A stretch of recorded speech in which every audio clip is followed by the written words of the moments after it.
देखिए, अब जो है हम लोग ने ये अभी जस्ट पढ़ा कि जो भी इक्वेशन हमारा है तो उससे हम किस तरीके से ग्राफ पे रिप्रेजेंट करते हैं और उससे हम कैसे पता लगाते हैं कि हमारा जो रूट्स ऑफ इक्वेशन या zero of equation, zero of polynomials होगा वे कितना होगा।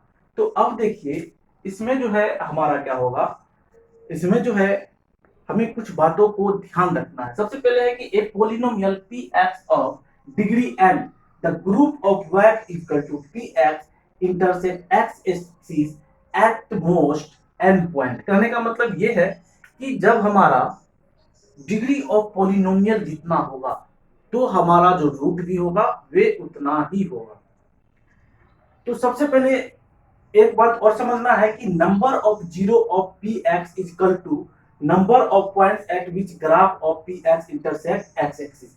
यानी कि जितना हमारा आपको जीरो होगा, यानी कि जितना हमारा रूट्स होगा ग्राफ में भी एक्स एक्सिस में उतनी बार ही कट करेगा। तो सबसे पहले हम समझते हैं, ये हमारा इक्वेशन है स्ट्रेट लाइन का। किसका इक्वेशन है? ये हमारा इक्वेशन है स्ट्रेट लाइन का। तो इस इक्वेशन में हमेशा जो भी एक्स एक्सिस, ये जो ग्राफ है उसमें जो एक्स एक्सिस को कट करेगा वे हमेशा कितने बार कट करेगा? एक बार कट करेगा। हमने अभी जस्ट स्ट्रेट लाइन का जो ग्राफ को सॉल्व किया था, ग्राफ पे जो दिखाया था इक्वेशन को, तो उसमें जो हमारा ग्राफ आया था वे किस प्रकार से था? इस प्रकार से। तो वे कितने बार कट कर रहा था? सिर्फ एक प्रकार से। लेकिन हमारा जो क्वाड्रेटिक इक्वेशन होगा, हमारा जो क्वाड्रेटिक इक्वेशन होगा उसका जो ग्राफ होता है वे होता है पाराबोलिक।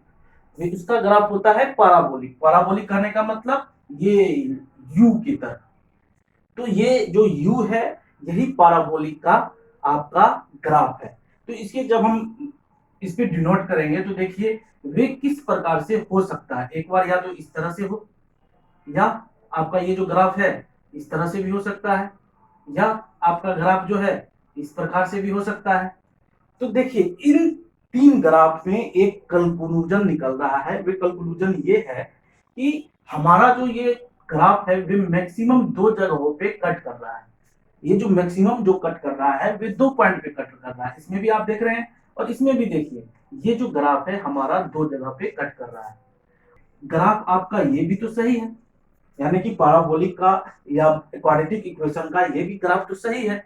तो ये क्या कर रहा है? एक्स एक्सिस को किसी भी पॉइंट पे कट नहीं कर रहा है। तो एक्स एक्सिस के किसी भी पॉइंट को कट नहीं करेगा, इसी के कारण ये मिनिमम इसका जो है जीरो पॉइंट होगा। यानी कि क्वाड्रेटिक इक्वेशन का जो रूट होगा वे जीरो भी हो सकता है, यानी कि डबल जीरो भी हो सकता है। और मैक्सिमम जब भी होगा वे हमेशा दो पॉइंट पे कट करेगा, यानी कि उसका जब भी रूट ऑफ इक्वेशन होगा क्वाड्रेटिक इक्वेशन का तो हमेशा टू होगा। अब आगे क्वाड्रेटिक इक्वेशन में जब पढ़िएगा तो वहां पे आपको मालूम होगा कि एक अल्फा और एक हम बीटा मानते हैं। जब एक्स का दो वैल्यू आता है तो एक को अल्फा और एक को बीटा मानते हैं। तो इससे आपको ये समझ में आ गया होगा कि ग्राफ के द्वारा हम कैसे बता सकते हैं कि नंबर ऑफ जीरो या रूट ऑफ जीरो किसी भी पॉलिनोमियल में कितना है।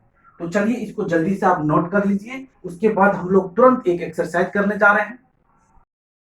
देखो बच्चों, हम लोगों ने अभी पिछले कुछ क्लासों में ग्राफ के बारे में पढ़े, तो ग्राफ के बारे में हम लोग पढ़ते आ रहे हैं। तो अब जो है आपका एक्सरसाइज 2.1, पोलिनोमियल का एक्सरसाइज 2.1 हम लोग करने के लिए जा रहे हैं।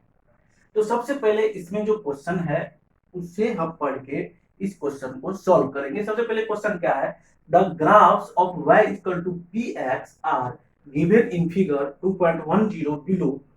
For some polynomials px, find the number of zero of px in each case। ये आपका एनसीईआरटी बुक से लिया गया क्वेश्चन है, एक्सरसाइज 2.1 क्लास 10। तो इसमें कह रहा है कि सभी फिगर में हमें ये बताना है कि नंबर ऑफ जीरो कितना है। तो चलिए हम करते चलते हैं। सबसे पहले हमने ये बताया था कि जितने पॉइंट पर ग्राफ को एक्स एक्सिस को कट किया जाएगा उतना आपका क्या होगा? उतना आपका नंबर ऑफ जीरोज होगा। तो सबसे पहले इसमें नंबर ऑफ जीरो कितना होगा जल्दी से बताइए। चलिए 1 2 3 4 5 6 कुछ नहीं, सीधा जीरो। कितना जीरो पॉलिनोमियल होगा? जीरो, क्योंकि एक्स एक्सिस में तो कोई कट कर ही नहीं रहा है। चलिए अब दूसरे नंबर क्वेश्चन पे चलते हैं। तो इसमें देखिए आप कि एक्स एक्सिस पे जो कट कर रहा है सिर्फ और सिर्फ कितना पॉइंट पे कर रहा है? सिर्फ और सिर्फ एक पॉइंट पे कर रहा है। तो नंबर ऑफ जीरो कितना हो जाएगा इसमें? 1 हो जाएगा। चलिए अगले क्वेश्चन पे चलते हैं। अगला क्वेश्चन आपका क्वेश्चन नंबर 3 है। इसमें देखिए कि कितने पॉइंट पे कट कर रहा है एक्स एक्सिस को। एक पॉइंट ये, एक पॉइंट ये, एक पॉइंट ये। कितने पॉइंट पे कट कर रहा है? 1 पॉइंट, 2 पॉइंट, 3 पॉइंट। ठीक है, तो इसका क्या हो जाएगा आंसर? Zero, sorry 3। हाँ, इसका आंसर हो जाएगा 3।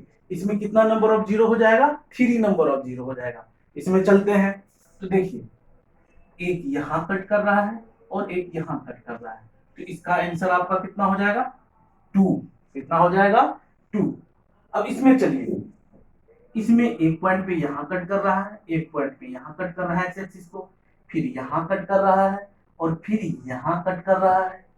एक यहां कट कर रहा है, फिर यहां कट कर रहा है, फिर यहां कट कर रहा है, फिर यहां कट कर रहा है। तो आपका जो है इस ग्राफ में 4 पॉइंट पे कट कर रहा है। तो इसका जो हो जाएगा नंबर ऑफ जीरो जो हो जाएगा पॉलिनोमियल का, वे 4 हो जाएगा। अब इसमें चलते हैं। ये क्वेश्चन तो समझ से बाहर लग रहा है। अच्छा चलो करके देखते हैं, करके देखते हैं। एक यहाँ पे कट कर रहा है, अब ये क्या कर रहा है? अरे ये तो छू के जा रहा है। अब ये छू के जा रहा है तो इसे हम क्या मानेंगे? कट मानेंगे या टच मानेंगे? तो देखो, यदि एक्स एक्सिस को टच भी करे, यदि एक्स एक्सिस को टच भी करे तो उसे भी मेजर करके चलना है। तो ये क्या कर रहा है? एक्स एक्सिस को टच कर रहा है। तो ये जो टच कर रहा है तो उसे भी लेकर के चलना है। तो ये एक पॉइंट हो गया। अब फिर यहां भी टच कर रहा है तो इसे भी लेकर के चलना है। तो इसमें नंबर ऑफ जीरो जो हो जाएगा वे आपका 3 हो जाएगा। क्या हो जाएगा? नंबर ऑफ जीरो 3 हो जाएगा। तो आप देख रहे हैं आपका ये 2.1 एक्सरसाइज जो है एकदम चुटकी बजा के बन गया, कुछ है ही नहीं। तो देखो, जितने पॉइंट पे ग्राफ में जो आपका ग्राफ होगा उसमें जितने पॉइंट पे एक्स एक्सिस को या छू के जाए या काट के जाए या मार के जाए, जो भी हो, वे हमारा क्या होगा? नंबर ऑफ जीरो होगा। तो आपका इसमें किसी पॉइंट पे कट नहीं कर रहा है, इसमें एक पॉइंट पे कट कर रहा है, इसमें 3 पॉइंट पे कट कर रहा है। इसे ओरिजिन बोलेंगे, ये ओरिजिन है। ठीक है, इसे 2 पॉइंट पे कट कर रहा है, यहाँ पे आपको 4 पॉइंट पे कट कर रहा है, इसमें आपको क्या कर रहा है? 2 पॉइंट पे टच कर रहा है और 1 पॉइंट पे कट कर रहा है। तो इसमें आपका 3 हो जाएगा। तो इस तरीके से आपका जो है एक्सरसाइज 2.1 कंप्लीट हो गया। और अब अगले क्लास में आगे बढ़ेंगे। Thank you.